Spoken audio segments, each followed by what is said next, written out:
Hello and welcome to this backwards compatible comics view. Today we're looking at Grayson, number 18, published by DC Comics, written by Collin Kelly and Jackson Lanzing, pencils by Roge Antonio and Geraldo Borges, and they also do the inks as well, and coloured by Jeromy Cox. Now, for those who don't know, Grayson is the story of Dick Grayson. Now, what happened to him was that he was considered dead, but instead he was picked up by a spy agency called Spiral. And from there he's had a few espionage encounters and storylines, and now we've come to a point where he has become a rogue agent for certain circumstances. And I don't want to spoil that. It's quite an interesting story to go back to, so definitely something to go through. But what the whole crux of this issue is a fight for the spy school. Now, Spiral's spy school is hidden in a well-named establishment called Hadrian's St. Hadrian's Finishing School, as you can see maybe on the top part of the artwork there. And what we get in this issue is a battle between Leviathan and Spiral, with Dick Grayson hanging around in the middle. He's basically a bit of a buffer. Obviously he's a central focus to a lot of what's going on, and you do get lovely comic quips and action scenes all flying through. Very much feels completely in tune with the character. Obviously, when it comes to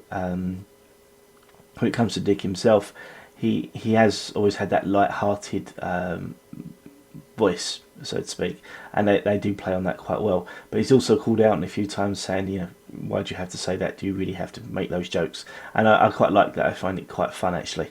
Some may not, and again, you do have to remember this book does have a light-hearted tone, so it's not going to be one of your, the deeper, more dark, and more engrossing books in that way. But instead, it's very fun and something definitely for lots of people will love, just because of that light-hearted tone.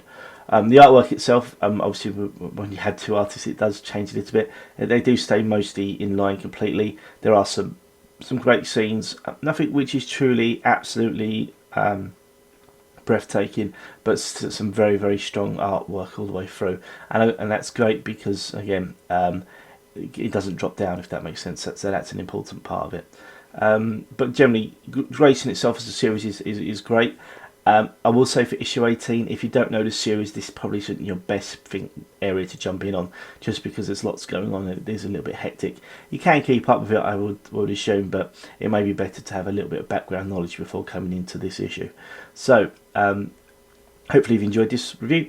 Do take a look at our others. If you'd like to leave a note below, or you're reading this series, or you want to comment, or you want to shout at me, then please just leave a message in the borders below. Do take care. Thank you very much for watching, and good night.